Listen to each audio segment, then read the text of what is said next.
अस्सलाम वालेकुम dear audience, this is Mohammad Khan Mehdi with Inside Reality. उम्मीद है आप सब खैरियत से होंगे।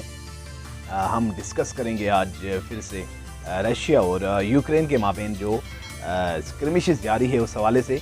रशिया ने इजाफी जो एडिशनल ट्रूप्स भेजे थे, सेटेलाइट से ली गई तस्वीर के मुताबिक वहाँ पर जो फ़ौज भेज रहे हैं उसकी जो कैपेसिटी है वो बहुत ज़्यादा है, क्योंकि अब तक रशिया कैपिटल सिटी को, यूक्रेन की कीव को अपने कस्टडी में लेने के लिए अभी तक उन्हें काफ़ी रेजिस्टेंस का सामना करना पड़ रहे हैं। और जो एडिशनल ट्रूप्स है उसकी एक्सपेंशन की बात कर ले तो ये जो 40 किलोमीटर्स तक ये फैला हुआ है और बीच में कोई टेक्निकल फॉल्ट भी आया है उनके पास, उनके व्हीकल्स के साथ, ये भी इतलात है जिसकी वजह से उसकी मोमेंट थोड़ा सा स्लो है।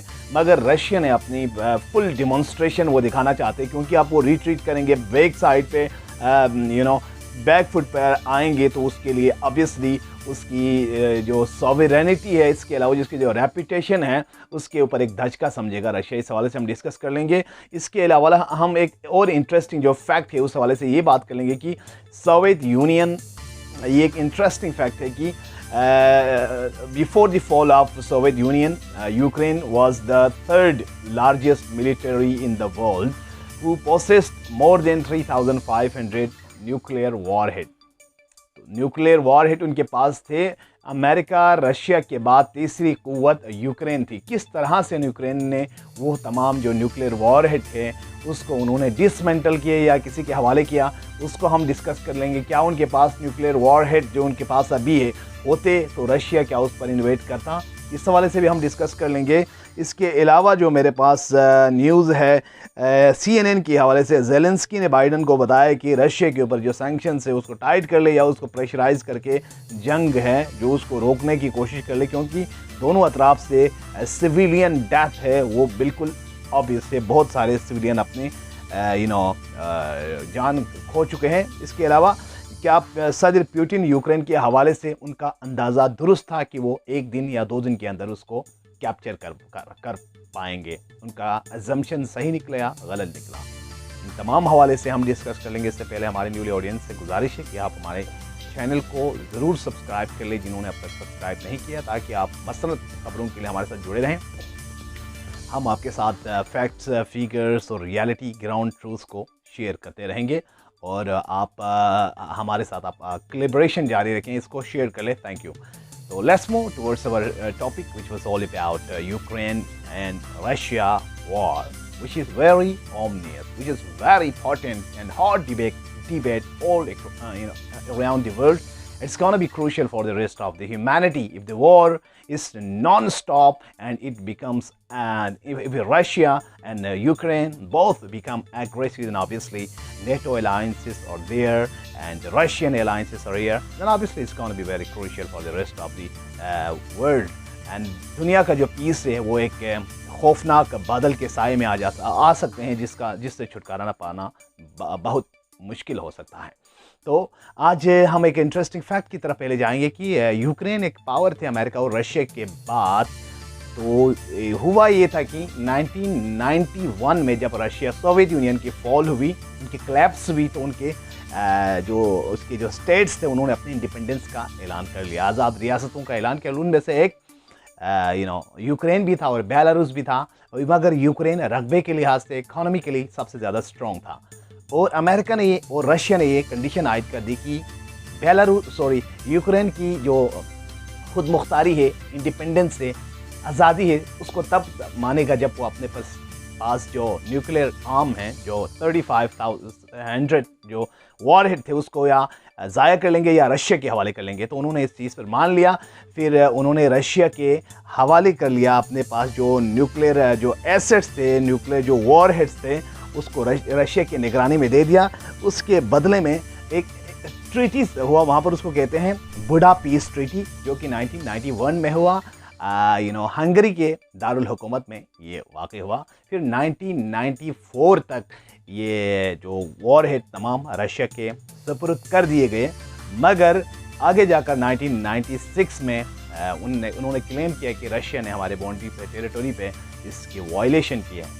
फिर रफ्ता आते हैं 2014 में रशिया क्राइमिया के अंदर घुस जाते हैं और फिर उनके अंदर एक टसल हो जाती है कि यूक्रेन ने फिर से आलमी बरादरी के लिए बताया कि रशिया हमारे अंदर इन्वेट कर रहे हैं। हालांकि ट्रीटी में ऐसा नहीं था, मगर रशिया की तरफ से ये एजर्ट रहती है कि हमारे लिए जो बॉर्डर्स हैं, जो यूक्रेनियन बॉर्डर्स जो काफ़ी स्ट्रेटेजिकली हमारे इंपॉर्टेंट हैं, इसमें नेटो के एक्सपेंशन हम किसी भी तरह से नहीं चाहते क्योंकि हमारी सालमियत पर ये हमला हो सकते हैं। इसको अमेरिका ने पहले माना था इस चीज़ को और उन्होंने नेटो की एक्सपेंशन से रोका हुआ था। फिर with the passage of time you can see a drastic step of Zelensky when he appeared in after 2014 as a president. He moved towards the bloc of America, towards the bloc of NATO, which the President Putin felt as a threat to his sovereignty and solidarity. He decided to go decisively against Zelensky and he came with utmost power and he occupied what I can say Crimea in 2014. After that situation, जो president of Ukraine है Zelensky, उसकी ताल्लुकात मगरबी ममालिक के साथ बढ़ने लगी। उसने रवाबित, टाइस, ये सारे चीज़ अमेरिका के साथ उसने कुर्बतें बढ़ा ली और उन्होंने इनवाइट करना शुरू किया जो वेस्टर्न पावर से, नेटो है उसको, पोलिश, बल्गारिया, इस तरह के जो अतराफ़ी इलाके हैं जो रशिया के लिए स्ट्रेटेजिकली इम्पोर्टेंट था, उन्होंने उन पर नेटो के अफवाज ट्रूप्स लाकर खड़ा कर दिए। इस वजह से रशिया बिल्कुल भी नहीं चाहते थे क्योंकि प्रेसिडेंट पुतिन एक फ़ौज में मिलिटरीली वो वहाँ पर काम कर चुका है अपने सर्विसेज, तो वो ये उन्होंने अपने सोवियत को फॉल होते हुए अपने आंखों से देखा था। तो उसके जहन में ये अब तक घूम रहा है कि वो किसी भी तरह वो अमेरिका की एक्सपेंशन फिर से अपने एरिया में जो उसके एक वक्त में उनका पार्ट रहा है उस पर बिल्कुल भी देखना ही नहीं पसंद करते। मगर ज़ेलेंस्की प्रो वेस्ट होने की वजह से उन्होंने एक स्टेप लिया जो कि मगरबी वेस्ट के जो रशिया के डॉक्ट्रिन के ख़िलाफ़ नज़र आए। इस वजह से अब फिर इसके बाद जो क्राइमिया के बाद ये सिचुएशन चला आ रहा था, उन्होंने ये कंडीशन किया था ज़ेलेंस्की को कि आप न्यूट्रल रहें, न्यूट्रलिटी के ऊपर रहेंगे तो कुछ नहीं होगा। मगर उन्होंने खुफिया ज़राए के मुताबिक उन्होंने न्यूक्लियर बॉम्ब बनाने के लिए अमेरिका के साथ उनके काफ़ी खुफिया चीज़ें, डिप्लोमेटिक चीज़ें तय हो गई थी, जिसका एलम रशिया के पास आ गया था और रशिया ने इसके यूक्रेन के अंदर इन्वेट कर लिया क्योंकि उनका जो स्टांस था ज़ेलेंस्की का वो न्यूट्रल नहीं रहा, रादर वो प्रो वेस्टर्न रहा। तो जाहिर बात है उसकी जो स्ट्रेटेजिक लोकेशन के लिए उस काफ़ी मसला हो गया। अगर हम इसकी फैक्ट ग्राउंड रियलिटी को देखें तो क्यूबन मिज़िल ये 19 मेरे ख्याल से 62 में हुआ था जब अमेरिका ने रशिया को थ्रेट किया था अगर आप वहाँ पर आएंगे क्यूबा में जो वहाँ पर आएंगे और मिज़िल अगर आप वहाँ पर रखेंगे तो ऑब्वियसली ये हमारे टेरिटरी के लिए थ्रेट होगा और रशिया ने उस वक्त रिट्रीट किया था। अब अमेरिका के लिए वही सेम सिचुएशन यहाँ पर लागू होता है कि ये रशिया के स्ट्रेटेजिकली जो एक लेजिटिमेट डिमांड है वो हमें थोड़ा सा लॉजिकल नज़र आते हैं। इस हवाले से अब उनके जो क्या अगर उनके पास वॉर होते, न्यूक्लियर वॉर है, तो आज यूक्रेन बच जाते। तो obviously nuclear deterrence, nuclear power किसी भी मुल्क की एक सॉवरेंटी के एक तर्जुमान होती है। वो अमेरिका का काम यही होता है क्योंकि वो पहले मुल्क को जिससे वो दोस्ती करते हैं उसको फंसाते हैं, फिर उसके बाद उसको वॉर में तनहा छोड़कर वो भाग जाते हैं। तो अब सिचुएशन काफ़ी दिगरगून है।